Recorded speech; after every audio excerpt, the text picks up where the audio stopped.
Hello. Today I'm going to read from Encyclopedia Brown, Shows the Way, written by Donald Sobol.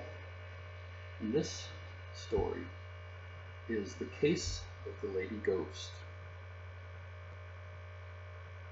Browns were sitting in the living room after dinner when Otto Beck burst into the house. He was trembling like flypaper in a stiff breeze. His eyes bulged so far from his head he could almost stare himself in the ear. He opened his mouth to speak, but he couldn't utter a word. His teeth were chattering louder than a tap dancer with spring fever.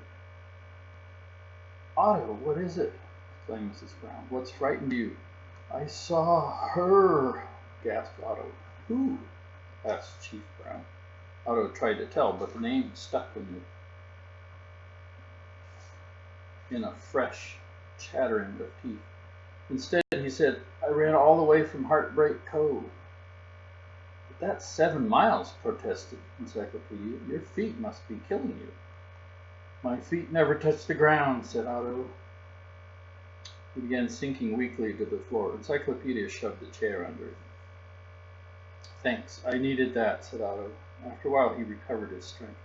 He blinked twice and said, "I saw Jennifer McIntosh. She was dressed all in white, and the train of her gown dragged along the sand behind her. She was walking slowly like a bride." Encyclopedia gave a start. Jennifer McIntosh had lived in Idaville 100 years ago. Her lover had been lost at sea the night before their wedding. According to a local legend, Jennifer's ghost still walked Idaville's beaches in her long white bridal gown, searching for his body. "Did anyone else see her?" asked Chief Brown. "I don't think so," groaned Otto. He explained that he had gone camping on the beach alone. He'd pitched his tent on the scrub grass above the sand. "I was cooking supper when Jennifer McIntosh appeared." He stopped short, his brow wrinkled. Suddenly he said, "Hold on. There was someone else on the beach. About an hour before I saw Jennifer McIntosh, a man walked across the beach carrying a bag. He seemed to be in a hurry, and he was limping." "Limping," muttered Chief Brown. "Is that important, dear?" asked Mrs. Brown. "Holt's jewelry shop was robbed after it closed today," said Chief Brown. "A witness says she saw a man leaving the shop by the back door. She didn't pay much attention to him, but she remembers that he carried a bag and limped." "Gosh, Dad," said Encyclopedia. "If the man really did limp, his footprints in the sand would show it. One step would be long and the other short." "We'd better have a look," said Chief Brown. He got 3 flashlights and strapped on his gun. As they drove to the beach at Heartbreak Cove, Encyclopedia questioned Otto about the ghost of Jennifer McIntosh. "Did you see her face?" he asked. "Did she make any noise?" "I didn't hear a sound," replied Otto.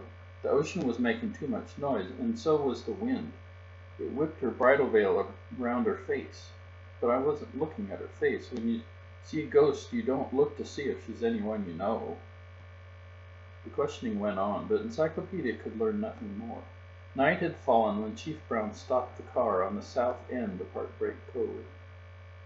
He parked beside an old rotting dock. From there, Jennifer McIntosh's lover had put out to sea, never to be seen again. Otto shone his flashlight on his pup tent. It was pitched a good 100 yards from the water's edge. "I was sitting by the tent when the limping man came by," he said. "Then an hour later I saw the ghost walk past from the opposite direction." 3 flashlights were used to search the beach for footprints. None were found but Otto's. Suddenly Chief Brown halted. "Look here," he said. Under the flashlight beams, Encyclopedia saw a trail of sand that had been smoothed over, about 2 feet wide. It ran the length of the beach, about 15 feet above high tide line. "Someone has wiped away the footprints," exclaimed Otto. "Barney Slade and his wife live on a shack about 2 miles on the other side of the beach," said Chief Brown.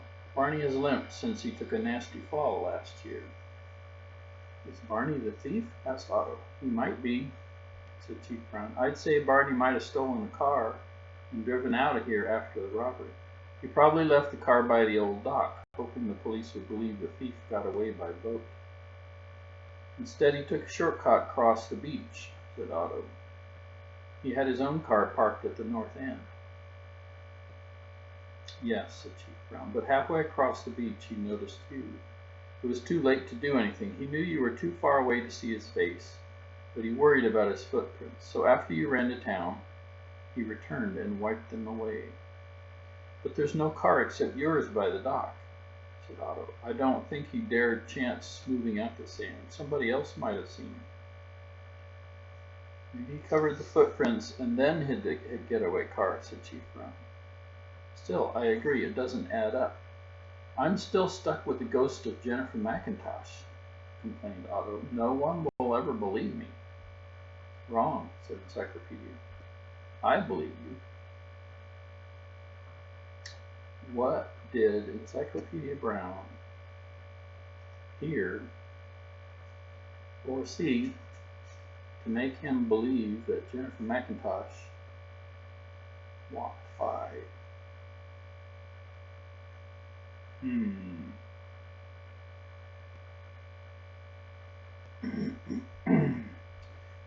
The jewelry shop was robbed, and the man robbing it carried a bag and limped.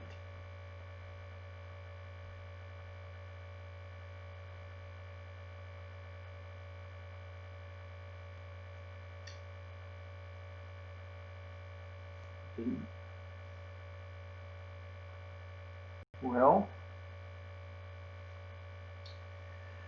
Jennifer McIntosh had a long veil of train, right? Long white bridal gown.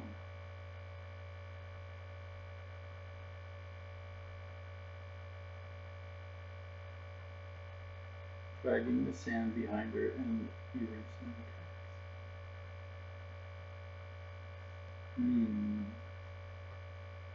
But he didn't say if Jennifer McIntosh was limping. What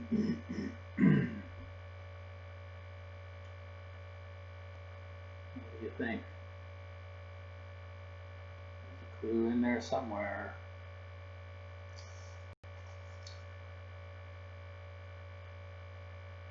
So the limping man came by.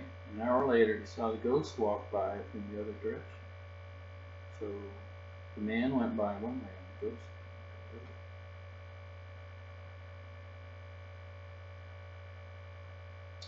other. I think that's maybe where the footprints went. It's under the train. The ghost walked by dragging her bridal veil behind her on the sand, and I think that's what erased all the tracks. That's my guess. I don't know. What do you think? Let's see what Encyclopedia thinks. Otto said the ghost's long white gown had dragged over the sand behind her, but it would have blown in the wind like her veil unless it was weighted down. That was the clue. Barney Slade had to wipe out his footprints in the sand, so he had gotten his wife's old wedding dress and fixed her up to look like Jennifer McIntosh. He had fixed a heavy board to the end of the dress's train. As she walked along the beach, the board not only wiped away her own footprints, but Barney Slade's as well. When she reached the getaway car, she drove it to another hiding place.